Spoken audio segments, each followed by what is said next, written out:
Hey everyone, it's Assistant4 here, and today we're going to finish Crash Bandicoot and end the Crash Bandicoot Insane Trilogy on PC. Now we're here for the final moment, Stormy Ascent Platinum Relic. Our goal is not 7 minutes. God dang, they're really generous with the Sapphire timing. In fact, even Gold I would argue is a generous time. As you can see, I managed to get as close as freaking almost 310 on my own attempt, but not quite the 310 we need. But yeah, it's time.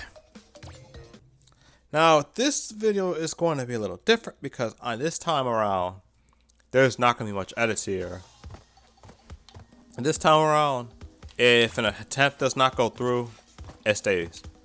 Like, it's not really, like, I don't really like doing stuff like this because it bloats the length, but because I don't know, it becomes a little difficult to watch in my own opinion. But like, when it comes to stuff like this, Stormy Ascent specifically, it deserves its own spotlight when it comes to how long a video is.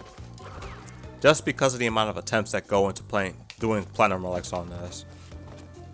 And to be honest, after playing this, a platinum run actually isn't even really that hard to get on this level. Like, it's tough to get timing right because this level is strictly a cycle-based kind of mayhem. If you don't get the cycles right, you are going to fall behind by a couple seconds per cycle. Like right here. That's like 4 seconds gone. This one's okay, because like I'm not going to make that by the time it goes up. But yeah. That's just a general tidbit of what we should be expecting off of this really long level.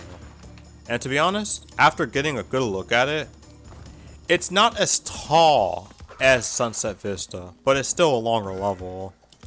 Like, there's not too much vertical platforming you really need to do because like there's a lot of these elevator like platforms that the game just gives you here.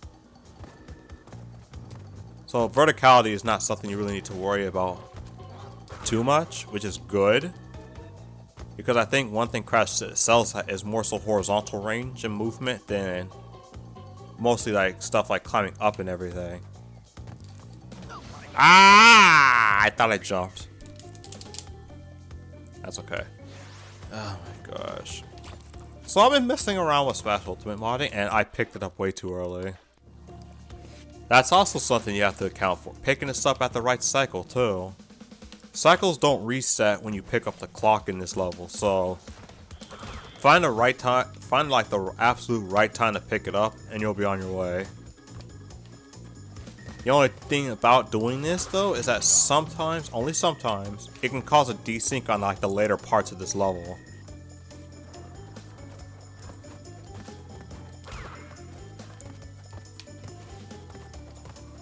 But yeah, generally speaking, it's for this reason that it's cycle based is one of the reasons why it's so scary to like attempt getting a platinum relic on this level. Cause like everything has to be accounted for. Everything. It's not RNG, like none, if in the case that you believe it is, none of it's RNG. Like all the cycles are exactly the same when you start it at the exact same time. It doesn't even have to be like it doesn't even have to be like frame perfect or anything. Just a general window of when to do it. Like right here. This goes down, I jump on this platform. This goes all the way up, I jump down here. Wait for this guy to finish tossing, I move. And now I got a really good cycle here. It's not random, it's all part of the plan. It's all coming together. Now there is a shortcut here. Like, not right here, but, that's okay. A shortcut in the area somewhere that's coming up. Right here, right here, right here. So, between the second platform and those, like, spikes right there, if you fall down through that and keep holding left, you'll be near these boxes. Oh, frick. I really didn't want to lose it off of that.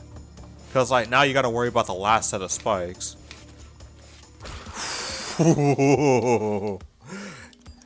The hitboxes are rather deceiving in this game, in case you haven't noticed. Like, I'm pretty sure anyone who's played this game pre-patch noticed it. But like, for the rest of us, it's I don't know. Like, it's okay. Okay, sub 2. This is okay. This is actually pretty good.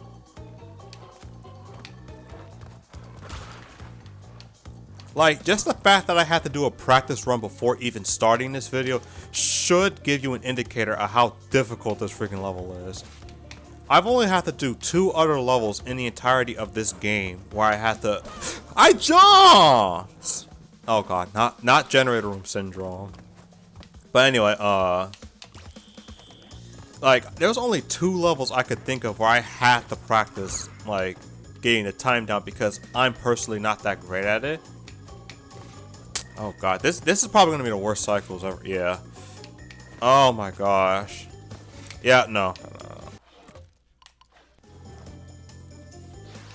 Like, oh my gosh.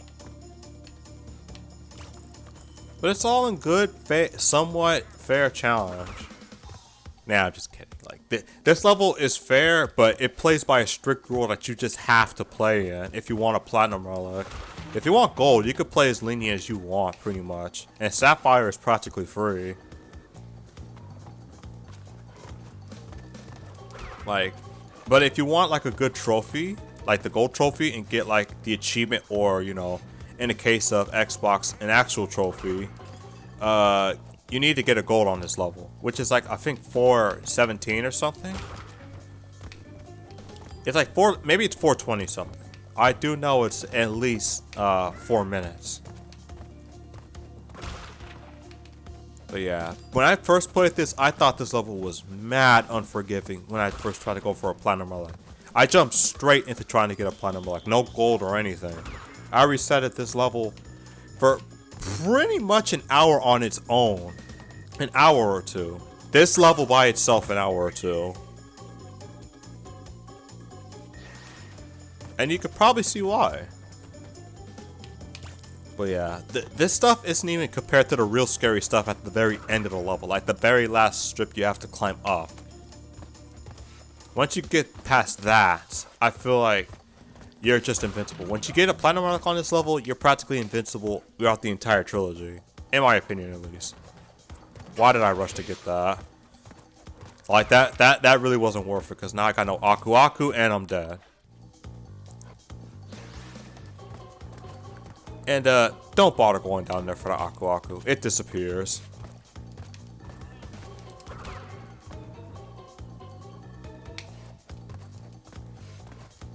Alright. Like, you could skip the Aku Aku and get a better cycle off of this if you're really confident in your game plan. But skipping this, I feel like is going to have an effect somewhere else. Kind of like the butterfly effect, but I just like to call it the Stormy Butterfly effect. Just because this level deserves everything on its own. Like, I'm not even trying to hype it up. Like, it's really that difficult of a level. It's very strict on its cycles if you want Platinum Relic, or even wanted to beat developer times. I know beating the developer times, you just need to take shortcuts. But, like, I don't really think there's that many shortcuts on this level anyway, so... I know about the one I just mentioned earlier, but other than that, you're on your own. Like, you just need to beat this like you would any other Crash level, with difficulty and some tear and some crying in mind. Wait, what do you mean you guys don't cry?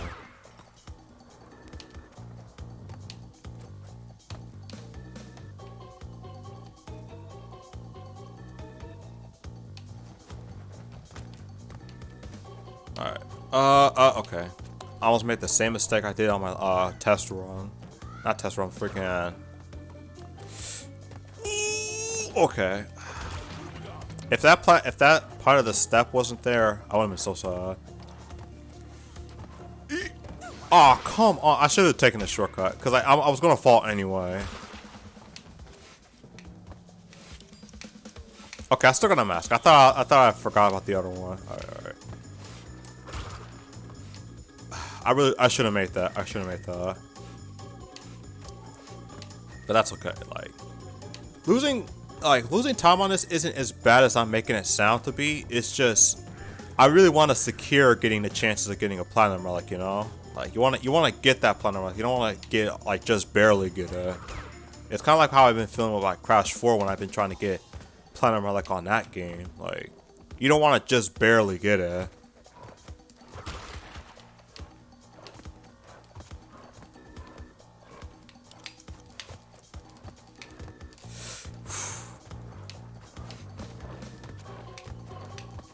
Yeah, I don't really like the spike placements on some of these. Like, right there. Okay, that's alright. That's alright, though. We still have a whole minute, and we're on... I think we're climbing up to the final stop. I'll just wait. Okay.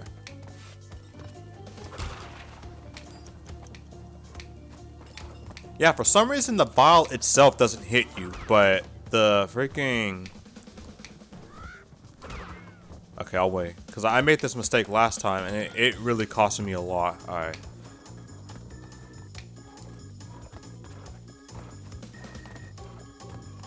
I gotta risk it. Like, I don't like this. I don't like this cycle one bit. Okay, okay, okay.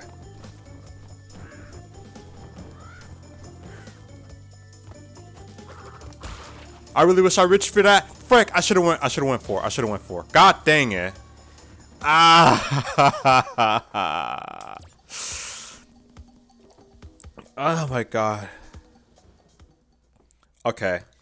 I already spent like 12 minutes on this, and I said, and I'm gonna keep straight that I'm saying like this is gonna be unedited, but if something like that happens again, I'm definitely gonna have to make cuts. Like, I'm just gonna have to. Oh my gosh. I really did that again. Sometimes I'm just, that's also something that happens. I just get really hyped to play this stage again, and it's like I just forget I actually have to wait before collecting this to get the best cycles.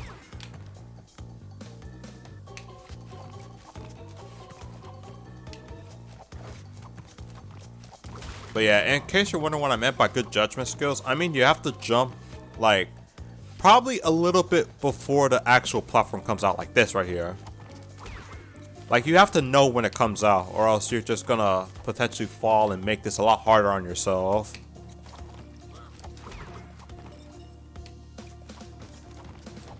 I couldn't. I feel like I can make that, but it's a little difficult.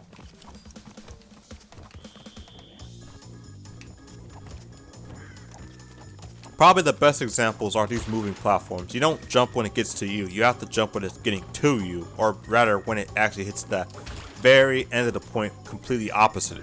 Then you make the jump and you get on there.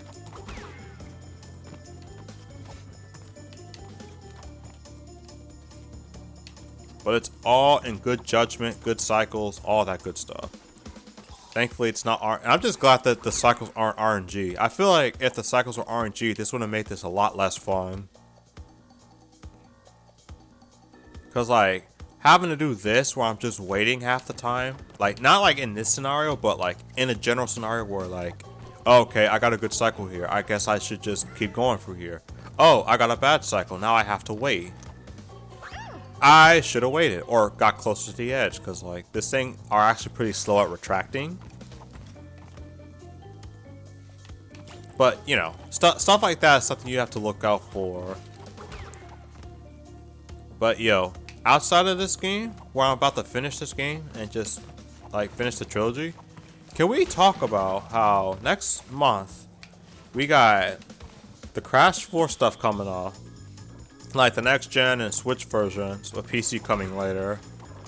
And then with let's see. Then we have I had it in my mind. Oh right, Crash Bandicoot on the Run. Like I'm not trying to disrespect the game. I actually kind of forgot a little bit because I kind of just, that's what I get. It's just like I haven't been playing that for a while, and I've been messing about with some other stuff for the time being. Like I replayed the Reignited trilogy, mostly for like normal percent. I didn't go for 100 on like my own time there. And then Dynasty Warriors and even Persona 5 Strikers soon. Like, I think tomorrow. Like, I'm actually recording this on the day I should be uploading this. This should give you an idea how freaking behind I was with my uploading schedules and stuff. Cause like, it's kind of crazy. But yeah, the whole last week has been crazy, crazier than it has been so far, and this is only the very beginning of 2021. Now, if we can go crazy with Crash content, that'd be great. But you know, we can't be like, wait, oh, I have no mask. I have no mask.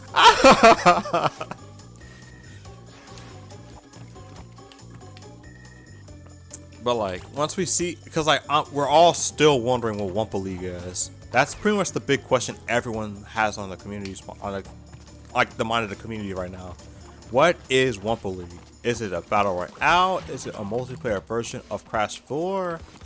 I don't think it's gonna be online or anything like that, but like, is it gonna be anything big? I'm not gonna lie to you. I'd be disappointed if Wumpa League was just like some like official like leaderboards for the multiplayer aspect of the game. For what we have in Crash 4 already, I mean. Not like anything different or no. Cause like, and one of Crash 4 is okay. Like it's not simultaneous co-op, and it's fine because the game isn't designed for simultaneous co-op. I feel like that's something a lot of people seem to forget. Like, you gotta design your stuff with potentially simultaneous co-op in mind. Like, you could break some stuff for co-op, but like, you gotta remember, you can't have a situation like Mario Maker where it's like, if one player passes through the cycle, everyone else just has to wait. Or in the case of Versus specifically, like, if you just make it so the first person who gets it pretty much automatically wins, then that's it. But if they fail it, the whole level's over. Like, that stuff like that is what kind of got me away from playing Mario Maker that much more. That and the online being the way it is. I'm not sure if they ever fixed that or not, but I haven't updated it since, and I'm pretty sure they haven't, knowing Nintendo, so I'm not putting my hopes up on whether or not I come back to that. And it sucks because like I love the creativity that otherwise went into Mario Maker. Some of the level, like, you have people who clearly know about level design and how stuff works, put stuff in Mario Maker, and it was fantastic. It was a fantastic experience I had with the game. Fantastic. I have no other words for that. Just fantastic. But online being laggy, freaking, and keep in mind, the only way you can play 4 players in that game, I mean, is through 4 player, is like through online.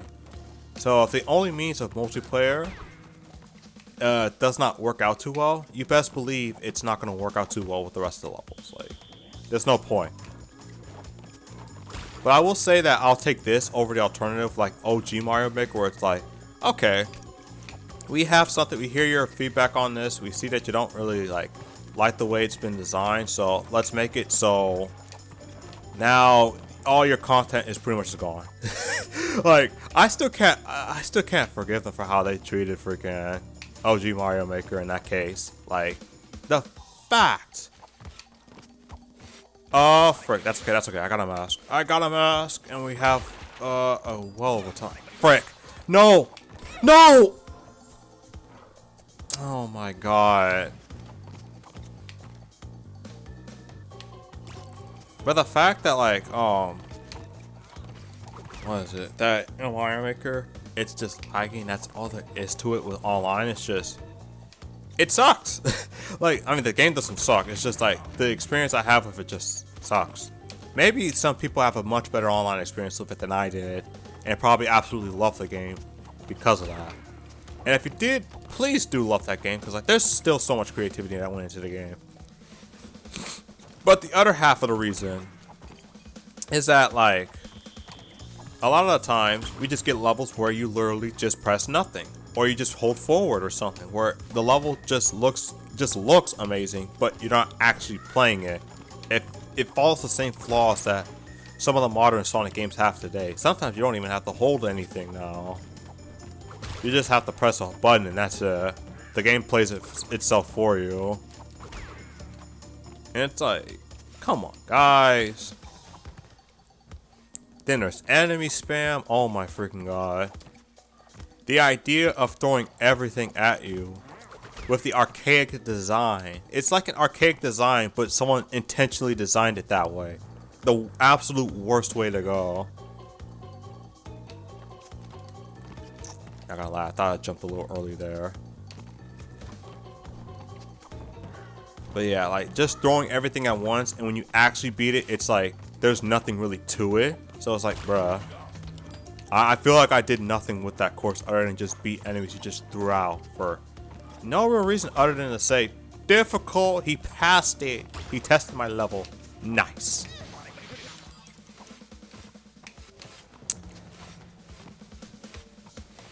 But yeah, that's just my general thoughts on Mario Maker. I freaking love that game, and the creativity that goes into it makes it great. But the multiplayer experience being the way that it was and probably still is, and the fact that some of the levels we get are just not really optimized, if not just flat out not even designed well enough for it, just takes away from the experience and sours it a bit. And it kind of sucks because like and the thing is, and the other thing, the reason I say I don't count on Nintendo updating is because the game barely got updates. The game barely got anything. It suffered the same thing as Super Mario Party. A pretty great game, even though it follows the 3DS Mario Party titles, but otherwise a really fun game. But they decided to do nothing with the game. There's so much that they had put into the game and said, nope, that's it, we're done.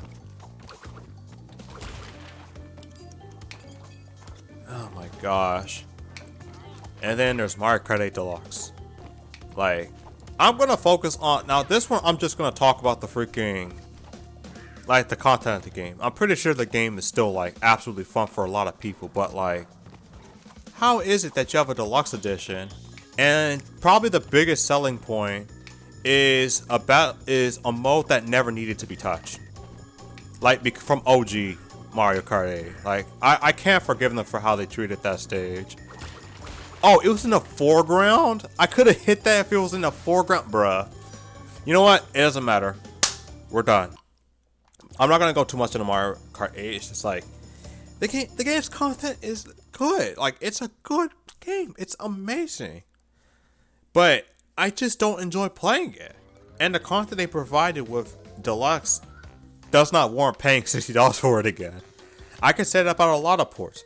Tropical Freeze, I'm a bit biased on it, and so I got that one anyway, but like, that game wasn't worth 60 either. It was like, it wasn't worth it in my opinion. Like, it's a good game, and I freaking love Funky Kong, but it wasn't worth the 60. It was worth 50 for sure, but not 60. Some people will debate it wasn't even worth the 50, but for me, it was worth 50. And then Super Mario 3D World, kind of the same case. I love the improvements they made and finally giving online. But online should have been there to begin with, and other than that, it's still mostly the same game. Like, going faster is nice, and Bowser's Fury is beautiful. If you had that on its own for like $40, I would play that. I would buy that day one. I would have bought that day one, I mean. But no. They just said, let's bundle it together, make most of the same game 60. But this isn't Mario we're playing. We're playing Crash. Well, we were playing Crash because we're done. This game's finished. We are officially 105% finished with the game, I think. What? Okay, it's supposed to be 105%, but for some reason it's not showing the extra percent. It's actually a known glitch on the PC version, but we hit 105%. Just know that. With that being said, this is a 264. Thank you guys for watching. With what I said, I still hope you guys still try out those Switch ports. At least try it out with a friend or something. And yeah, that's about it. I'm glad I finally got back to finishing the trilogy the way I was supposed to. The way it should have been done, well before freaking Crash 4 even came out or was even mentioned. And I think we only have 2 more playthroughs now. We have Twinsanity, and we have the Nitro Fuel Classic Adventure mode before we head up on Minor of Mutant with Deeds again. So, with that being said, I guess our next playthrough will be Crash Twinsanity. Yeah, of course the PS2 version, but I hope you guys are looking forward to that. So, with that being said, Stay safe, stay healthy, stay subscribed, and stay locked in this video. Okay, enough of that. But like, most importantly out of everything I just said, stay sane and stay warped. Stay warped.